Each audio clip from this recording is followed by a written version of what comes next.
Not far from here is the Museum of London, and it's a great museum, and if you haven't been, it's well worth a visit. It highlights the points of growth for London, but it also highlights points of decline, points where London was simply unable to house its population, where London did not keep pace with industrial changes, where London did not adapt quickly enough or fast enough or smart enough. Now, we probably would expect that London declined in periods of disaster, such as the Great Fire of London. We may expect that London declined in times of war, and it certainly did decline during the Second World War. But what we may not expect is that London has not always grown strongly, and has not always grown year on year or every year.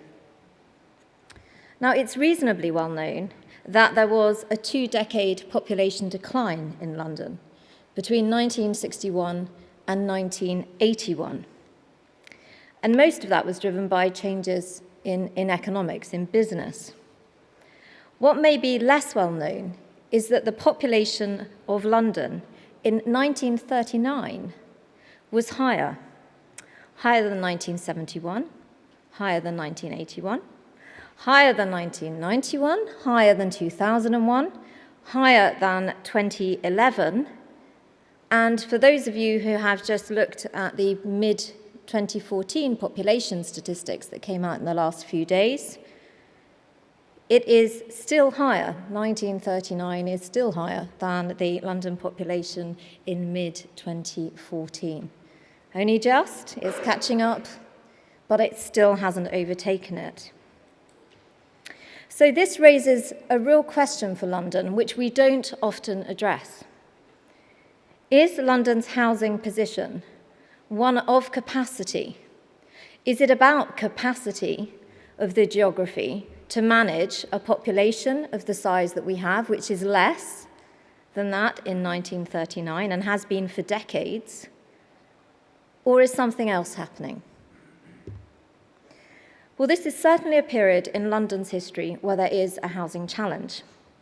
And I believe that going forward, it's London councils that have the strongest possible positive role to play in ensuring that the needs of the current population can be met. Back in January 2014, I was appointed with Councillor Keith House to lead a government review on the role of local authorities in housing supply across England. Now, the review looked at all aspects of housing. It was market housing through to social housing.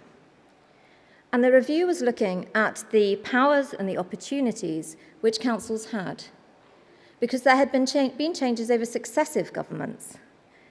Most recently, of course, the Localism Acts, but before then, a number of other financing and power changes. So in a nutshell, we were asked to look at what councils do and can do in the housing arena. What were councils doing with those new powers? How were they adapting and delivering their roles? And how were they helping, or perhaps hindering, housing delivery? And we found an absolutely changed landscape. We've coined a phrase, the housing delivery enabler.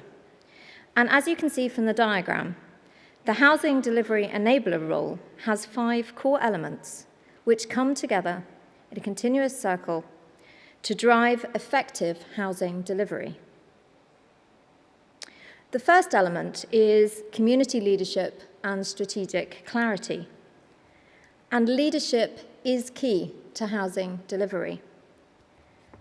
Councils where there was effective leadership, particularly, not exclusively, but particularly at leader and chief executive level, were places where things got done, where money for housing infrastructure, money for planning, that got prioritised and things got done. New partnerships were formed, new methods of housing delivery were made. And I'm delighted to be back in the Guildhall today because 2 weeks ago, the leader of the city, Mark Boliat, hosted the launch of the new National Housing and Finance Institute, which has been created to help to foster the skills and relationships needed to build those extra homes that we need. And last week, Mark Boliat announced an ambitious programme for new homes across London, the first time for many, many years that the City of London has taken such a role. So in addition to leadership, this LIM requires strategic clarity. Now, strategic clarity is not political will. Anyone who followed the last few weeks and months leading up to the general election will know that there's no shortage of political will around the issue of housing. Strategic clarity, though, is about knowing what you want to do and then making it happen. It's about active oversight and delivery of the local housing agenda. So let's have a look at London and what it is that London may need to do. Well, our review undertook a detailed analysis of housing need and distribution. We looked at every council, 326 English councils, at a point in time. And we looked at that council's number of households, so what was their household number, and we looked at the absolute number of physical homes. In short, what we were trying to measure was how many councils had more households than they had the physical number of homes to accommodate them. In London, around half of the councils had a mismatch, around half. Now, to put that in perspective, there were only 19 councils across the country where there was such a mismatch, and 16 of those were in London. But individually, many of those councils had a mismatch of only 400 or 500 homes. And some, like Havering and Hackney, have only 40 or 149 homes in that shortage analysis. So while the housing shortage in London is acute, is real, and for those of you who like such things, is quantifiable and calculable, it also feels as if it's something which is resolvable. We believe that it can be turned around and it can be solved. London has done it before, and it can do it again. To put these home shortages in context, it was roughly about a tenth of the number, just over 10-12% of the number of homes that a different kind of London lost in the Great Fire of London. So it has happened in London's past before, and London is capable of building well and building quickly. But what's the scale of the opportunity in London? Well, it's estimated that London councils themselves have a huge role to play in terms of the amount of land that they own. London councils own about 40% of brownfield land with the potential for building, it's been estimated. That would support around 150,000 new homes. Some councils, and Southwark is always a great example of this, Southwark owns about half of its own borough. So it's not the same all over the country, but in London, London creates a very interesting prospect because councils can really have a strong land ownership and land delivery role.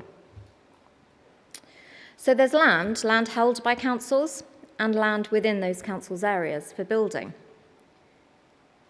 We know there's leadership and there's land.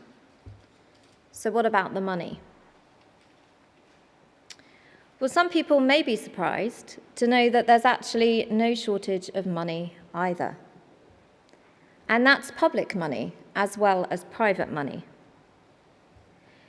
In London alone, we looked in our review at the borrowing capacity on the housing revenue accounts. And for those of you that may not be familiar with this is where councils keep their own council housing stock, and there was a settlement about the value of that stock. And each of those authorities has a cap, the HRA cap, and a borrowing capacity level, a limit attached to that. Well, in our review, when we looked at London, in London alone, there's £1 billion, almost £1 billion of unspent HRA borrowing capacity. And that's not taking into account the ability of all councils, following the changes that have happened to finance and to powers, to competencies, all councils to use prudential borrowing, which is, again, public money. They borrow from the Treasury at very low rates in order to invest in housing.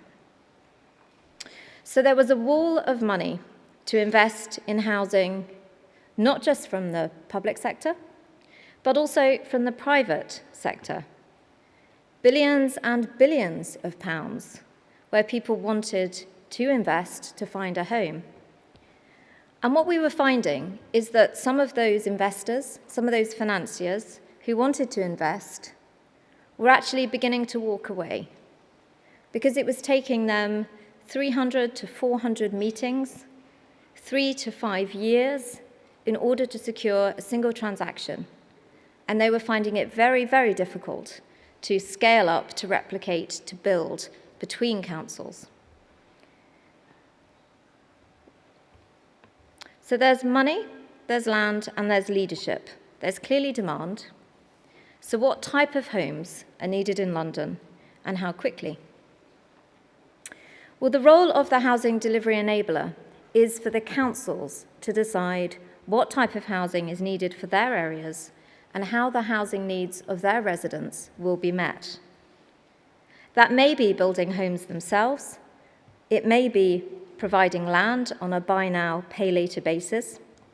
It may be a development license basis, adapting affordability, providing starter or second home loans, getting homes of their own, supporting startup businesses, supporting apprenticeships and skills.